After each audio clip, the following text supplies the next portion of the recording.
Vamos ahora a hablar con nuestra amiga Conchi Álvarez. Ella nos viene siempre desde la Galería Estoa de Estepona.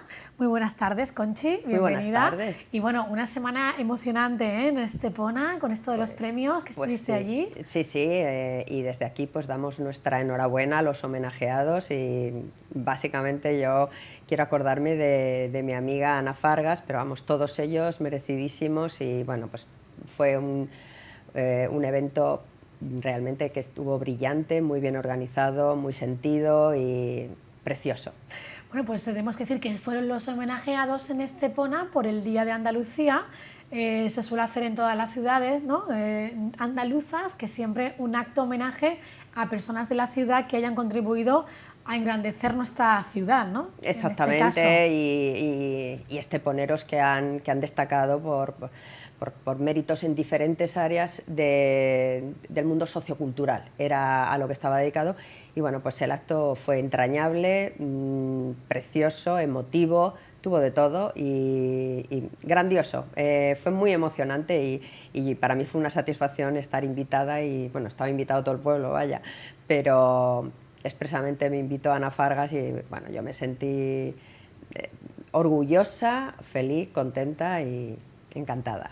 Oye, vamos a hablar hoy de un pintor que además lleva de apellido Bacon. Exacto. Que yo cuando me lo has dicho digo, lo he oído mal. No, es Bacon como sí, el bacon. Sí, Francis Bacon. Francis sí, Bacon. Sí. ¿De dónde es Francis Bacon? Bueno, pues él fue un artista inglés, sí. Él es un artista del siglo XX, es un artista contemporáneo, muy contemporáneo. Y curiosamente, si tú buscas en Google, te aparece otro Francis Bacon, que era un antepasado suyo por parte de padre, que fue Lord Canciller y que era filósofo, político, hablaba 5 idiomas, una eminencia. Entonces la familia siempre se jactó y siempre se sintió orgullosa de este antepasado y de estos orígenes de este gran hombre. Entonces, bueno, pues Francis Bacon es el pintor, es un pintor inglés. En su día, en vida, él pudo disfrutar de ser el pintor inglés más cotizado. Por una obra suya se pagó más que por ningún otro pintor inglés de todos los tiempos. Sí, ¿cuánto se pagó? ¿Lo sabemos? Pues mira, una de sus obras fue récord no hace demasiado, ya después de muerto él, pero para que nos hagamos una idea de su cotización, en 130 millones de euros. Bueno, sí, 130 por una obra, millones, por una obra suya. Sí, sí. Estamos hablando, él murió multimillonario, o sea, para él el dinero era una cosa que como que le quemaba, se lo tenía que gastar. Él le quemaba, entonces él era un enorme gastador, nunca se casó, no tuvo hijos y entonces, bueno, pues era un poco, me lo tengo que pulir todo porque además era nihilista, él pensaba que después de esta vida no había nada, entonces había que disfrutar de esta vida a tope. Bueno, realmente tiene una mentalidad como la que ahora deberíamos tener, vamos a vivir día a día, momento a momento, siendo un poco cautos siempre, pero disfrutar el aquí y la ahora, ¿no? No pensar el mañana ni en el pasado, ¿no? Bueno, yo creo que no me gusta hablar de mis creencias personales, pero yo sí que creo que hay vida más allá de la muerte, pero también creo que hay que disfrutar la vida. O sea, hay que tener un equilibrio entre disfrutar de la vida y bueno, pensar que sí que hay algo más allá, más trascendente, aparte de lo que vivimos en esta vida. Él pensaba que no había nada más allá. Es decir, debemos vivir la vida, pero no dilapidarla. Exacto. Por ejemplo, ¿no? Él la dilapidó en cierto sentido, en lo personal, pero en lo artístico pues fue un número uno y vamos a intentar acercarnos a entender la obra de este artista para que la gente se vaya acostumbrando a ver obras que aparentemente son muy, muy extrañas, pues vamos a darles una serie de códigos para poder entenderlas, porque su obra es muy autobiográfica, entonces vamos a repasar su biografía para poder entender su obra. Vamos con esta primera fotografía que tenemos de Francis Bacon, de su obra. Y vamos Bueno, a pues ver... aquí tenemos a Francis Bacon. Este es Francis Bacon, él era pelirrojo, una persona muy robusta, de no mucha estatura. Detrás justamente estamos viendo una de sus figuras, que parece como si fuese un mono, ¿verdad? Él distorsionaba las figuras. Él a lo largo de su vida va a tener una serie de obsesiones y de temas recurrentes, como son el tema de la homosexualidad. Él era homosexual, dijo que, él afirmó en muchas ocasiones que él había nacido homosexual y que siempre sería homosexual. En una época en la que en Gran Bretaña esto era un delito, estaba perseguido. Y entonces, lo mismo que la sodomía, era otro delito, y él va a vivir siempre en ese filo de lo que es la prohibición, de lo que eran sus instintos, de lo que era su manera de ser. Podemos pasar a la siguiente foto porque me parece que es muy interesante y muy ilustrativa. Este es él travestido, vestido de mujer. Sabemos que en todas las fiestas de disfraces a las que iba vestido de mujer, pero además de mujer, por el maquillaje y tal, pues un poco casquivana, un poco cabaretera. Un poco mujer fatal. Exactamente. Entonces, de hecho, él era hijo de un militar muy estricto. Entonces su padre era muy autoritario en la casa y al padre le horrorizaba que en las fiestas de disfraces que se hacían él siempre fuese de mujer fatal. Entonces ya el colmo llegó cuando con 16 años el padre le descubre en la casa vistiendo la ropa interior de la madre. Entonces en ese momento le echa de casa. Vamos a ir viendo alguna de sus obras, entramos ya... Bueno, no, este es su estudio, esto estudio. Es para que se vea su estudio. Obsérvese el desorden, la suciedad. A él le encantaba que estuviese lleno de polvo, no permitía que se lo limpiasen. Ya cuando era imposible transitar por él, ya cogía bolsas de basura, rellenaba y tiraba para adelante. Cuando era ya multimillonario, porque sus obras se cotizaban carísimas, pues claro, le decían los marchantes y los galeristas, bueno, cómprate un gran estudio con mucho espacio. Se compró un gran estudio, pero no podía pintar allí, porque a él le gustaba que según movía el pincel, las gotas de pintura pues se estampasen contra la pared. Todo lo que vemos ahí que está a su lado son restos de fotografías. Él trabajaba con fotografías, pero no para copiarlas, lo que veía en la fotografía, sino para inspirarse y para que le sirviesen de base para muchas de sus obras. Si pasamos a la siguiente, aquí vemos su estudio cuando ya él, digamos, antes de morir, sigue en el mismo estudio, un estudio en el que estuvo durante muchos años. Vemos que era muy estrecho, que simplemente un tragaluz para el paso de la luz natural. Vemos que ahí cuelga una monda y lironda, una bombilla, y ahí es donde él trabajaba. Solo podía pintar realmente un cuadro cada vez, porque es que no tenía espacio para colocar más caballetes y llevar... Yo, por ejemplo, como artista, siempre tengo varios caballetes y trabajo en varias obras a la vez. Pero él con una. Él con una, por un tema de espacios, que no le cabía la obra. Y a la hora, además de sacarla, había una escalerilla que era imposible meter y sacar obras grandes, ¿no? Entonces, él aquí es donde trabajaba. Y nos dice mucho de lo que es este artista. Podemos pasar a la siguiente y ya empezamos a ver su obra. Bueno, esta es la primera obra que impactó de él, pues es esta, que es una crucifixión. Es una crucifixión del año 1933. ¿Y en qué técnica? Bueno, pues él solía pintar óleo, pastel, normalmente sobre madera o sobre lienzo. Esta era la técnica que él utilizaba habitualmente. No, se ha dicho de él que no solía dibujar, pero no es cierto. Sí que hacía bocetos preparatorios de las obras, de algunas obras, pero tenía la costumbre de destrozarlos. Él, otra costumbre que va a tener es que no estaba satisfecho con la mayor parte de sus obras y las destrozaba. Para una exposición se publicó incluso que había destrozado, la exposición había pues 30 y tantos cuadros expuestos, y el galerista dijo que había destrozado más de 700. Wow. O sea que la destrucción en su obra es una permanente. Esta crucifixión muestra ya lo que van a ser las bases de su pintura. Primero, la capacidad de síntesis, porque ahí vemos, es como un murciélago crucificado. Sí. La cruz es mínima y nos recuerda con ese fondo negro a las imágenes de cuando vemos a una persona, las imágenes de rayos X, ¿verdad? Que nos muestra el esqueleto.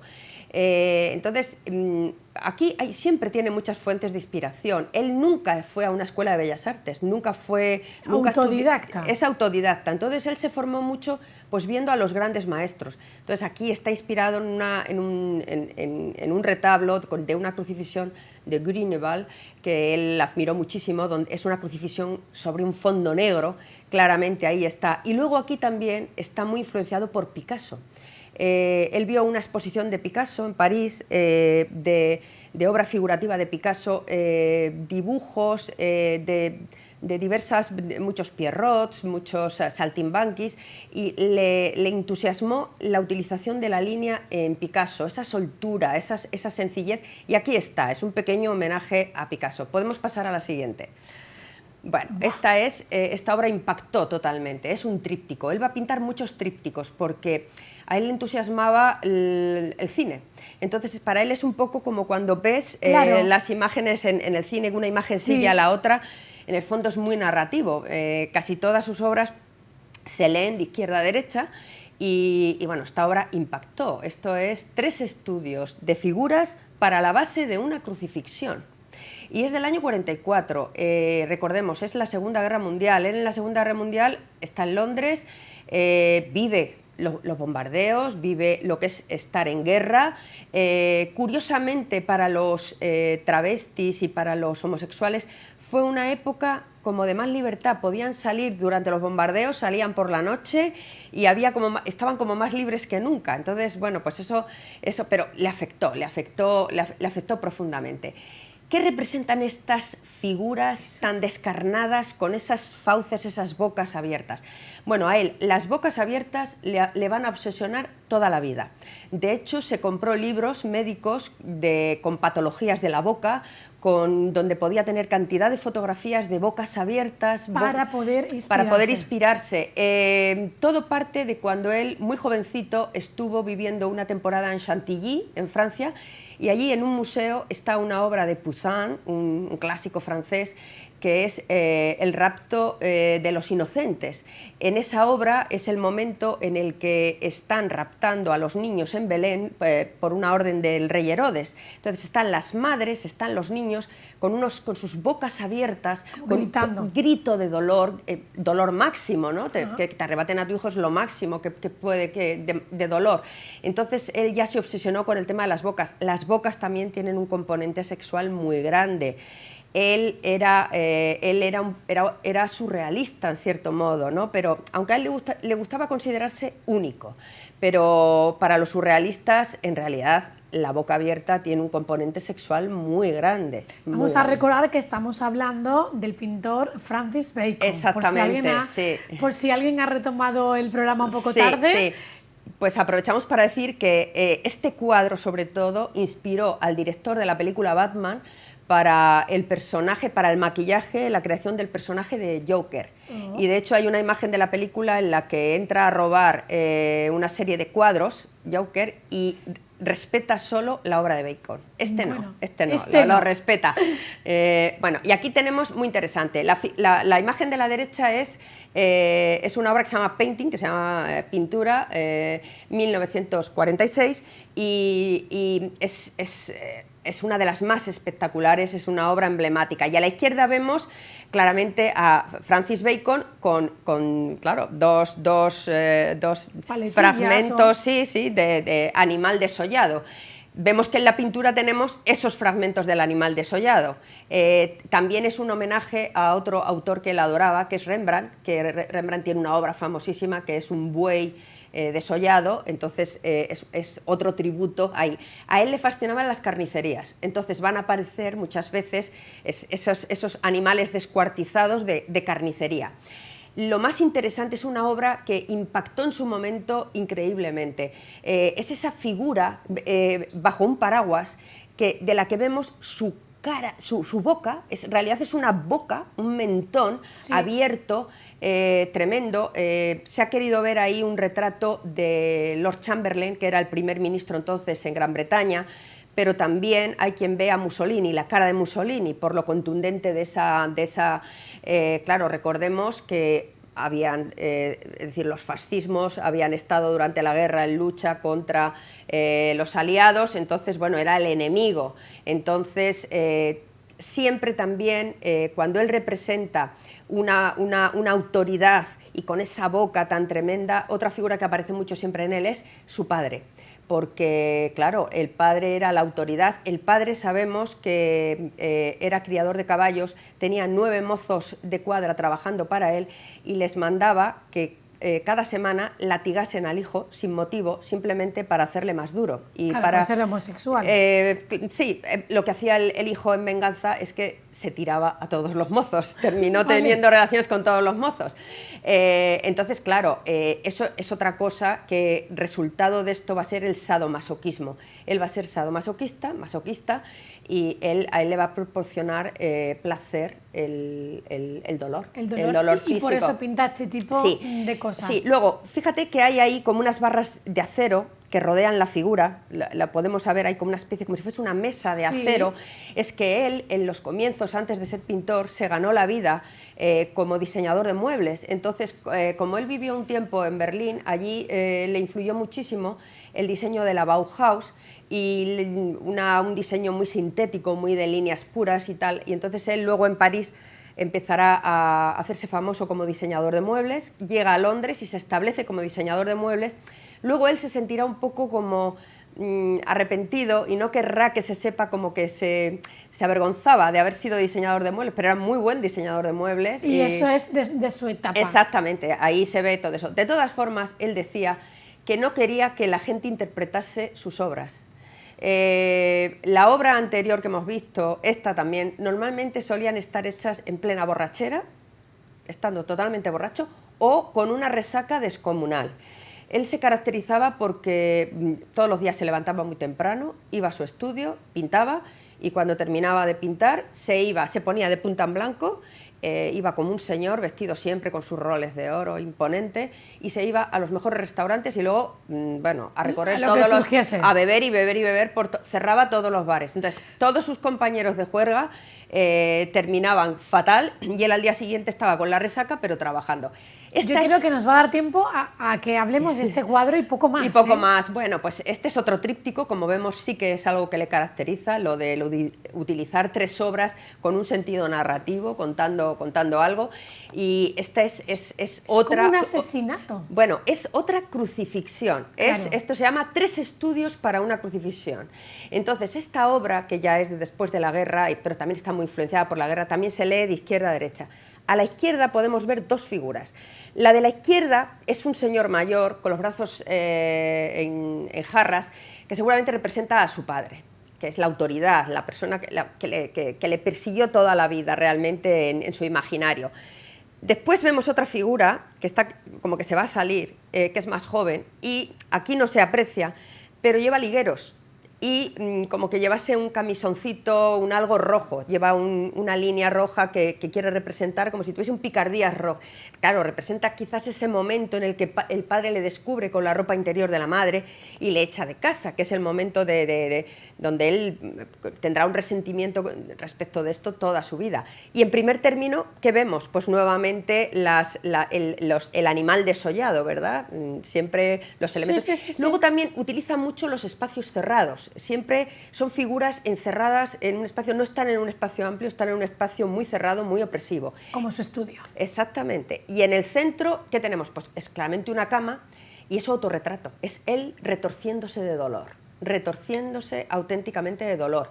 A lo largo de la vida le pasaron muchísimas cosas de tipo personal, tuvo cantidad de amantes y le pasaron cantidad de cosas. Esa cama, fíjate que tiene unas rayas, esa cama está constatado que representa una cama de Tánger, de uno de los sitios a los que él iba siguiendo a un amante que tuvo, del que estaba locamente enamorado, del único quizás del que se enamoró localmente, la vida imposible. Que le pegaba, claro, le zurraba, él y otros amantes de allí de Marruecos. Entonces es él... de hecho, los amigos y todo pues veían las heridas y los resultados de las palizas. Entonces es él mismo, ese autorretrato, retorciéndose en su propio dolor en la cama, ¿no? Víctima de sí mismo, un gran autorretrato. Y a la derecha, ¿qué tenemos? Pues tenemos nuevamente lo de un animal, pero boca abajo, es una crucifixión. y realmente aquí hay muchos elementos que le pueden haber inspirado. Le puede haber inspirado la muerte de Mussolini, que lo colgaron boca abajo. Le puede haber inspirado la muerte de San Pedro, que murió crucificado boca abajo. Nuevamente es el tema de la crucifixión. ¿Por qué una persona que se autoproclamaba ateo utiliza tanto las crucifixiones? A él le obsesionaron toda la vida. Para él la crucifixión en realidad es un momento autobiográfico. Él un poco se asimilaba a Cristo en el sentido de que hay mayor sacrificio que la muerte de uno mismo por los demás. Bueno, pues él se veía como una víctima realmente de toda su vida, de sus circunstancias personales. Y entonces eso lo va a recurrir mucho. También el hecho de haber nacido en Irlanda, cuando los padres se instalaron allí, pues en Irlanda vivían el hecho de ser ingleses y protestantes en medio de una sociedad nacionalista anti-inglesa y católica. Entonces él va a tener muchas series, va a hacer montones de cuadros con la figura, basándose en el retrato que Velázquez hizo del Papa Inocencio X, y él va a hacer muchas variaciones sobre el tema del Papa, porque para él la figura del Papa representaba a su padre, siempre se ha considerado que el retrato de Inocencio X de Velázquez es el mejor retrato nunca jamás pintado en la historia del arte, con lo cual era cargarse la historia del arte tradicional, ¿no? Diciendo, bueno, y ahora me mofo yo o hago mis variaciones, es decir, siempre estaba, y él en sus declaraciones decía que no quería decir nada, pero sí, cuando se estudia su obra se ve que claro que quería decir. Y si pasamos a la última imagen, ya, rápido, que nos tenemos que ir, Conchi. Vale, aquí le tenemos a él su imagen y a la derecha un autorretrato. Deformado. Ya en los últimos años de su vida va a hacer cantidad de series de autorretratos. Podemos ver que realmente es él. O sea, si nos fijamos, es él deformado, distorsionado, porque para él esa era la clave, distorsionar la figura humana, jugar con la figura humana, pero en realidad sacando verdaderamente el alma. Entonces él decía, bueno, es que lo que tengo más cerca es mi autorretrato. Siempre que un artista se autorretrata es porque muchas veces no tiene nadie más cerca y quizá nadie a quien conozca mejor que sí mismo. Así que él se despieza descarnadamente en un montón de obras. Conchi, es que todo lo que tú traes siempre da para 2, 3 y 4 programas. Bueno. Podríamos seguir hablando otro día de Bacon o de Francis Bacon o de quien quieras. Pues sí, traeremos más artistas porque yo creo que es maravilloso acercarnos y enseñar a la gente. Muchas veces yo he visto como cuando llegas a los museos hay gente que se acerca a algunas de estas obras y si no tienes algunas pautas para entenderlas es como que estás ante un idioma del que no conoces nada. Es decir, letras en cirílico, no sabes ni leer siquiera lo que hay escrito ahí. Pues es un poco lo que ocurre. Y bueno, pues cuando estudias y cuando aprendes de la vida del pintor, en realidad ves que en su pintura es totalmente autobiográfica y mucho de él en la pintura y merece la pena que nos acerquemos a ellos. Pues nos vemos, Conchi. En un par de semanitas hablamos de otro pintor. Pues nosotros muchísimas hacemos gracias. Una pequeña pausa ahora y volvemos enseguida con otros temas.